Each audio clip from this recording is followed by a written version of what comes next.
All right, good morning, trade pros. Welcome to our morning market update for Monday, January 8th of 2018. This is George Papazoff from Trade Pro Academy. We got a quick morning update here for you today. We have the beginning of our live trading boot camp this week. I'm super excited for it. We have a few people that came in, a few traders that invested time and energy and their self-development to come in and do this workshop with me. It's going to run from Monday to Friday, so they're here, they're on board, and I'm really excited for it. That being said, let's talk about our morning market update. Today, we're going to cover morning markets and how they've done. We're going to have a look at the earnings season coming up, and as well as a few numbers on credit, commercial credit, and consumer credit that's been used. And last but not least, some ETFs that are coming out for Bitcoin that you should know about as a trader.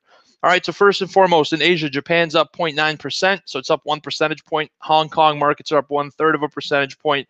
China's up 0.5%, and India's up 0.6%. Overnight. In Europe, at midday, London's flat. Paris is up 1/3 of a percentage point. Frankfurt's up 1/3 as well. Futures here in the United States taking a little bit of a breather, and they're not as optimistic and jolly. Dow Jones is up 0.2%. S&P 500 and NASDAQ are both flat. Crude oil is up 0.8%, trading to about $61.93, just shy of $62. And gold's down 1/10 of a percentage point to $13.21. Bitcoin today is down 4.4%, trading at $15,471 a Bitcoin US.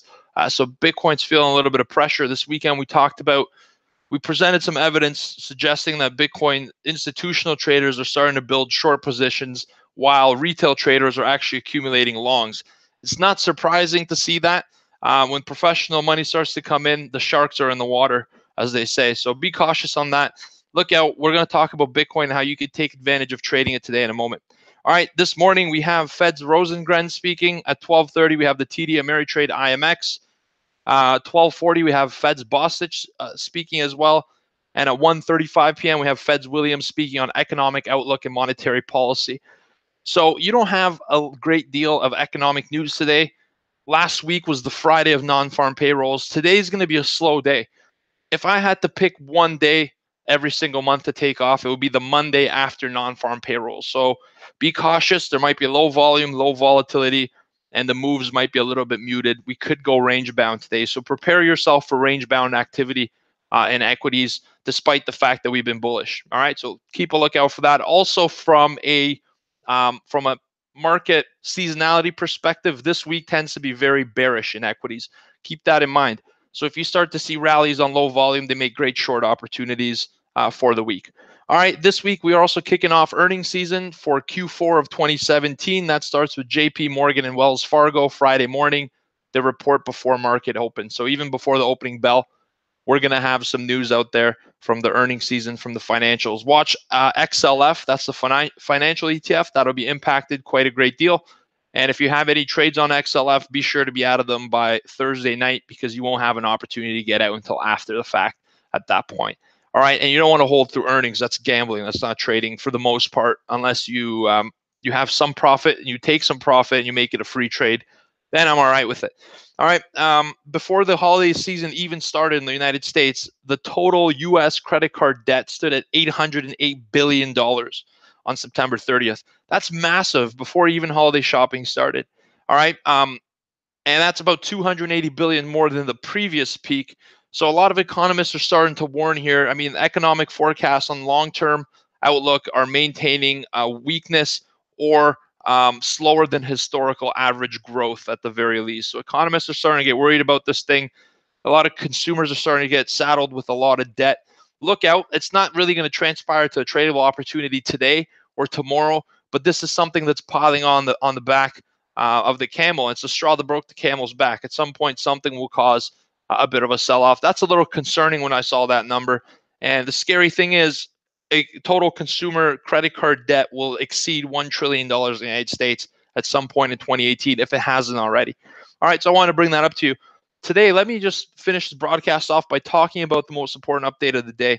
We're going to talk about Bitcoin ETFs. So a company named Direction Asset Management, actually is what they're called, are releasing a bunch of ETFs that trade on Bitcoin. They're going to trade on ARCA, which is a secondary market under the New York Stock Exchange, NYSE.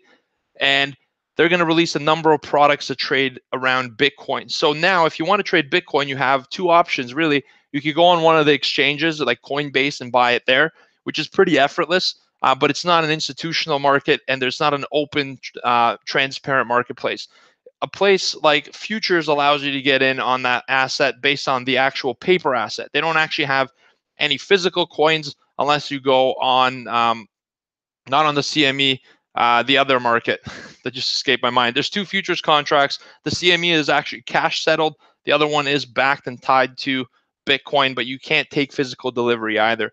So futures give you financial exposure, but you don't actually own the Bitcoin.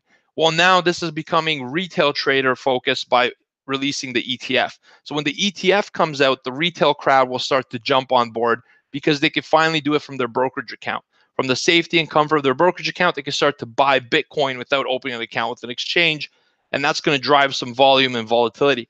Doesn't necessarily mean Bitcoin's going up. It just means more money from the retail crowd is going to start to pour into Bitcoin. And I think when retail money comes in to start buying, institutional money starts selling it to them, and you begin to witness the beginning of a top that leads to a pullback. Bitcoin could trade 30, 40, 50,000 this year, but I think first we're going down for a sharp pullback down to about 9 to 10,000 to that next support level. All right, that's what I got for you. They're going to include the following bullish funds, by the way. Bitcoin 1.25 bull fund. So for every one Bitcoin, you're going to make 1.25 the percent return. 1.5 bull fund, which means 150% the value of or the movement of Bitcoin, and then you're going to get 2x ETF as well to the bull side. We're also going to have inverse ETFs, 1x bear shares and 2x bear shares. So you're going to be able to buy an ETF, and that ETF is going to go up as Bitcoin goes down, which effectively allows the retail crowd to short, and I put it in quotes, to short the Bitcoin market through the use of these ETFs. So I think Bitcoin is going to profit, or it's going to benefit from increased volatility, increased liquidity, more importantly, and how you trade that, that's going to help you determine that when you start to see the retail money pour in. I think we're starting to see the beginning of the makings of a top for a pullback. And I'm going to put that on record. A couple of weeks ago when I said I called a top, I said Bitcoin, I'm going to call this as a temporary top. It was trading at about 19,980 and it pulled back since. So that's worked. I think the next move is lower on volume. Keep an eye out for that. All right, remember, today's going to be a slow day. Don't force it. Try to exercise more discipline than usual. Cut your contract size. Trade less frequently. I think those two rules will save you. Less frequency of trades, less size. So don't buy as much. Many traders think that when a market moves slower, they have to buy more in order to make money. That's incorrect. You got to buy less. You got to scale your position with what the market opportunity offers you. If it's moving, buy more contracts. If it's not moving, buy less, because you don't want to create an amplitude of your errors. If you make a mistake, it amplifies with contracts. And because there's no movement, there may not be opportunity to make it back. So be cautious. You guys have yourselves a great day. I'll see you tomorrow morning at 9 a.m. I'll give you an update of our live trading bootcamp and how it's gone so far. But yeah, I'm eager to start that. You guys have yourselves an awesome day. Trade careful. Remember, practice the three letters, the PPD, patience, discipline, and diligence, the PDD rather. Those are the three key words for any successful trader. You guys have a great day. I'll see you tomorrow morning at 9 a.m. Take care and goodbye. Let's open up the trading room. Trade pros, sound check in the trading room. How's it sounding?